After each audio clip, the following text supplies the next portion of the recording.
आशा करता हूँ आप सब बहुत अच्छे होंगे। मेरा नाम है सिद्धांत अग्निहोत्री। स्टडी ग्लोस पे आपका बहुत बहुत स्वागत है।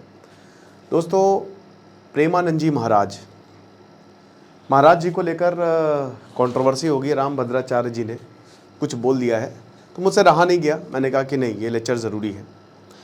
तो रामभद्राचार्य जी कहते हैं प्रेमानंद जी महाराज के लिए कि आजकल कोई भी जो है, अब वो सबके लिए कहते हैं कि कोई भी मूर्ख जो है वो कथावाचक कर रहा है। और मैं प्रेमानंद जी महाराज को एक बालक समझता हूँ। एक श्लोक जो है वो संस्कृत का बता के दें, एक शब्द संस्कृत का। मैं तो चुनौती देता हूँ कि कोई चमत्कार नहीं है ये इनके पास, एक शब्द संस्कृत का बता दे तो मैं मान जाऊँगा। और ये कहते हैं कि मैं तो ये भी चुनौती देता हूँ कि जो मैं बोलता हूँ श्लोक, उसका अर्थ समझा दें तो मैं मान जाऊँगा, है ना। तो ये बातें जो हैं वो बोली हैं, यानी कि एक तरीके से प्रेमानंद जी महाराज को लेकर थोड़ी सी गलत टिप्पणी जो है वो रामभद्राचार्य ने कर दी है संस्कृत को लेकर, बेसिकली कि आजकल हर मूर्ख जो है वो कथावाचक कर रहा है। और उसके बाद इन्होंने बोला कि ब्राह्मण जो है वो जन्म से होता है, कर्म से नहीं। तो चलिए हम बात करते हैं महाराज जी की। पहले मैं कहानी बता देता हूँ महाराज जी की कहानी क्या है। तो महाराज जी की कहानी जब आप सुनेंगे ना तो आपको खुद ब खुद समझ में आ जाएगा। महाराज जी जो हैं उनका जन्म कानपुर में हुआ था 1969। और क्योंकि परिवार जो था वो भक्ति भाव में लीन था, इनके नाना जी भी सन्यासी थे, तो इनका भी जो भाव था वो काफ़ी भक्ति भाव था उनका, ठीक है। ये मंदिरों में जाते थे, वहाँ पे बैठते थे, रामायण महाभारत इनको बहुत कम उम्र में कंठस्थ हो गई थी। और इनको भी पता चल गया था, ऐसी महान आत्माएं जो होती हैं ना, उनको पता चल जाता है। आत्माएं जो हैं वो ढूंढती हैं कि कहाँ पे जन्म लेना है। तो पता चल गया था, जाहिर सी बात है कि पिछले जन्म में मतलब संत रहे होंगे, बहुत बड़ा लेवल इन्होंने अचीव किया होगा, वही उनको इस जन्म में भी दिखा। तो अब क्या कि 9 साल की जब 9वीं क्लास में थे और 13 साल की उम्र में इन्होंने अपने पिताजी को बोला कि पिताजी मैं भगवान की भगवत प्राप्ति के लिए जाना चाहता हूँ, और मैं नहीं, ये सांसारिक जीवन से छुटकारा चाहिए, मुझे जाना है। पूरे परिवार ने रोकने की कोशिश की, बहुत, भाई आप समझ सकते हैं ना, अनिरुद्ध पांडे वैसे ब्राह्मण परिवार में इनका जन्म हुआ था, लेकिन इन्होंने कहा कि मुझे जाना है। और फिर बहुत हट कर गई ये, तो फिर इनके परिवार वालों ने बोला कि ठीक है। पिताजी ने बोला कि बिल्कुल जाओ, बट कोई गलत आचरण में मत पड़ना। तो बोला कि नहीं, ये मेरे ही आपसे मैं प्रॉमिस करता हूँ, मैं ये आपसे वादा करता हूँ। अब क्या हुआ कि ये गए वाराणसी में, कानपुर से वाराणसी, 1982 की बात है ये। वाराणसी में तुलसी घाट पे कोई रहने का ठिकाना नहीं, कुछ नहीं। वहाँ पे नियम था इनका कि ये स्नान करते और उसके बाद ध्यान में लग जाते। खाने का ऐसा था कि मिल गया तो मिल गया, नहीं तो गंगा जल पी कर ही जीवन गुजारना है। पूरा दिन ऐसे ही जाता था। कई बार तो इनको काफ़ी समय तक भूखा रहना पड़ता था, दिन तक इनको भूखा रहना पड़ता था। ऐसे हालात हो गए थे। वहाँ पे जो भिखारी थे उन वहाँ पे रहते थे वो, कि खाने को मिल गया तो ठीक है, कोई दान दे गया तो ठीक है, ऐसे हालात। लेकिन लक्ष्य क्या था? भगवत प्राप्ति। तो लगातार महाराज जी ध्यान में लगे रहते थे। उनको इन चीज़ों से फर्क नहीं पड़ता था, क्योंकि उनको ध्यान करना था, उनको भगवान को पाना था बस। तो इसी धुन में वो अपना जीवन जो है वो गुजारते गए, व्यतीत करते गए। ये सब कुछ हुआ। एक दिन ये ध्यान कर रहे थे और इनको ये मन में स्मरण हुआ कि मुझे वृंदावन जाना चाहिए। ऐसे ही अब देखिए, भगवान का कुछ ऐसे ही बुलावा आता है। तो इनके पास जो है वो एक सज्जन है और उन्होंने बोला कि अरे यहाँ पे विश्वविद्यालय में, काशी विश्वविद्यालय में चलो ना, एक कृष्ण लीला का बहुत बड़ा, बहुत भव्य जो है वो प्रोग्राम हो रहा है, चलो वहाँ पे चलते हैं, बहुत बड़ा कार्यक्रम है। तो ये नहीं माने, क्योंकि देखिए महाराज जी जो थे ना वो बहुत ही अपने में ही रहते थे। वो बहुत कम विश्वास करते थे, क्योंकि वो ध्यान में थे पूरी तरीके से। तो नहीं माने, और बहुत विनम्र थे वो, बता दूं कि सबको आशीर्वाद देना, सबको इस तरीके के।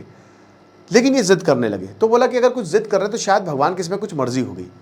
तो फिर उसके बाद वो कृष्ण लीला जब देखने गए, चैतन्य महाप्रभु और पूरा, तो ये देखकर महाराज जी एकदम आश्चर्यचकित हो गए और एक ऐसा प्रेम भाव जागा कि वृंदावन जाना है, श्री कृष्ण की भक्ति करनी है, चाहे जो हो जाए। तो यहाँ के जो संचालक थे उनके पास गए महाराज जी और बोला कि ऐसा है कि हम चाहते हैं कि आप हमको अपने साथ रख लें, हम आपकी सेवा करेंगे। लेकिन ये लीला में इतना ज़्यादा मेरे अंदर की आत्मीयता, मतलब इतना ज़्यादा मैं प्रसन्न हुआ हूँ कि आप बस मुझे अपने साथ ले चलें। तो उन्होंने बोला कि नहीं नहीं, आप ठहरे गुरु, हम ऐसा पाप नहीं कर सकते, आप बहुत महान, नहीं नहीं ऐसा नहीं होगा, आप वृंदावन जाइए, वो सबसे ज़्यादा बेहतर है। वहाँ पे तो ऐसी वो पूरी नगरी ही है वृंदावन की, ठीक है। तो फिर महाराज जी का जो ये संकल्प था वो और पक्का हो गया कि वृंदावन जाना है। अब देखिए वो वापस आ गए फिर तुलसी घाट पे, और जब भी वो ध्यान करते तो एक ये रहता कि वृंदावन जाना है, वृंदावन जाना है। एक दिन युगत किशोर जी इनके पास आते हैं और बोलते हैं कि बताइए, एकदम से अचानक से बगल में हनुमान मंदिर था और युगत किशोर जी आया और प्रसाद दिया, बोला कि अरे हम भी सोच रहे हैं कि मथुरा जाएं और वहाँ पे भी मतलब जो श्री कृष्ण की लीलाएं हैं एक बार हम भी देखें, वृंदावन कमाल का है, आप चलेंगे हमारे साथ। तो अब ये बहुत ज़्यादा खुश हो गए महाराज जी ने बोला कि अरे मैं तो तैयारी बैठा हूँ इतने दिनों से, आप हमको ले चलिए। तो बोला ठीक है, हम कल ही चलते हैं, कल ही निकलते हैं। तो महाराज जी पहले युगत किशोर जी के साथ चित्रकूट गए और वहाँ से फिर चित्रकूट में वो गए, और युगत किशोर जी तो मथुरा नहीं गए, लेकिन महाराज जी को उन्होंने मथुरा की ट्रेन में बैठा दिया। अब वहाँ पे दो लोगों से इनका परिचय हुआ। अब महाराज जी ठहरे महाराज जी, भाई जब उन्होंने बोलना शुरू किया तो पूरे की पूरी जो पूरा कंपार्टमेंट वो मेस्मराइज हो गया। वो मतलब बोला कि भाई ये कौन महात्मा आ गया है। तो वहाँ पे दो लोगों ने बोला कि आप हमारे साथ चलिए, आपको वृंदावन जाना है, हम ले चलेंगे। आप पहले मथुरा, क्योंकि डायरेक्ट ट्रेन नहीं थी, तो आप मथुरा में उतरिए हमारे साथ, हम राधे श्याम गेस्ट हाउस में ठहरे, उसके बाद हम आपको वृंदावन ले चलेंगे। तो उन्होंने बोला ठीक है। फिर राधे श्याम गेस्ट हाउस चले गए। अब यहाँ पे उस समय ठंड का समय था, तो महाराज जी बाहर बैठे थे और महाराज जी को बाहर बैठाया उन्हीं दोनों युवकों ने, और बोला कि महाराज जी आप यहीं पर आप रुकिए, हम आते हैं। तो महाराज जी ने बोला ठीक है। वो गए और आए नहीं। अब यहाँ बहुत देर तक बैठे रहे। तो फिर एक सज्जन है, बोले कि महाराज जी आप यहाँ पे क्यों बैठे हो, तो सारी बातें बताए। बोले कि अरे आप चलिए मेरे साथ चलिए। तो फिर वो इंसान जो है वो इनको ले गया और उसके बाद खाना खिलाया और सब कुछ हुआ। फिर अगले दिन जो है महाराज जी जो है जब नदी में स्नान किए तो बहुत तेज़ जो है ना, वही श्री कृष्ण का ऐसा लगा कि उनको साक्षात दर्शन हो गए, बहुत तेज़ रोने लगे। और उसके बाद इतना मतलब ऐसा तेज था कि आसपास बहुत भीड़ इकट्ठा हो गई। और उसके बाद यहाँ पे जब बोला कि आप कहाँ वृंदावन जाना चाहते हो, तो चलिए हम ही ले चलते हैं। तो फिर महाराज जी फाइनली वृंदावन पहुँचते हैं। और अगेन वहाँ पे जब पहुँचे तो फिर जीवन का जो उद्देश्य था, तो महाराज जी कहते हैं कि ऐसा लगा कि सफल हो गया है मेरा जीवन, अभी तक व्यर्थ ही भाग रहे थे, असली तो उद्देश्य यही है। तो वृंदावन गए, फिर वो बनारस वापस आए, वहाँ पे रहे ये, ठीक है। वहाँ पे राधा वल्लभ स्वामी से मिले, सब कुछ हुआ, सबके साथ मिले, बहुत सारे गुरुओं से मिले। ऐसा तेज था कि लोग कहते थे कि आप यहीं पे रह जाइए, बट वो वापस आ गए। लेकिन इनको फिर बनारस में मन नहीं लगा, तो वापस ये वृंदावन ही चले गए। अब जब ये वृंदावन गए तो इसके बाद फिर बहुत सारे आश्रमों में रहे, वहाँ पे अलग अलग गुरु रहे इनके, क्योंकि अभी तक महाराज जी के पास गुरु नहीं थे, गुरु रहे, दीक्षा दी गई।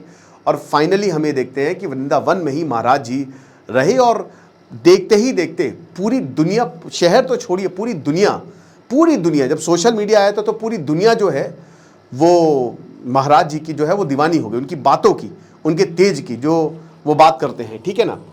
तो ये सब हुआ। अब क्या होता है कि महाराज जी रामकृष्ण परमहंस, ठीक है, वहाँ पे गए, वो हॉस्पिटल जो उनका है। तो इनको पता चला महाराज जी को कि इनकी दोनों किडनियाँ ख़राब हो गई है ना, पॉलीसिस्टिक डिजीज़ की, किडनियों में गांठें पड़ जाती हैं। अब दोनों किडनी, डॉक्टर ने बोला कि बस 5 साल है तुम्हारे पास, 5 साल, इसके बाद तुम गए, तुम मर जाओगे, तुम बचोगे नहीं। सोचिए 35 साल की उम्र थी महाराज जी की, आज तो 56 साल के हैं। तो महाराज जी कहते हैं कि कोई बात नहीं, जो होगा देखा जाएगा। बड़ा दर्द रहता था, बहुत मुश्किल था, और खाना पीना भी आप पता है कि उस समय इतना नहीं मिल रहा था, जो मिल जाता था भिक्षा लेके, जो हो गया वो हो गया। भगवान का दिन रात शाम सुबह जप करते थे। एक बड़ा ज़बरदस्त इंसिडेंट है कि एक जगह ये बैठे हुए थे, तो वहाँ पे एक आदमी बोला कि चलो उठो यहाँ से, निकलो यहाँ से, यहाँ पे क्या बैठे हुए हो। बोला कि अरे थोड़ा सा अगर हम यहाँ पे ठहर जाए। बोला कि यहाँ ठहरने में लगा नहीं है, निकल यहाँ से, ठेकेदार हैं हम। तो महाराज जी ने बोला तुम ठेकेदार नहीं हो, वो है ऊपर वाला ठेकेदार, कोई बात नहीं। महाराज जी चुपचाप चले गए, और बाद में इनका दर्शन करने आया था।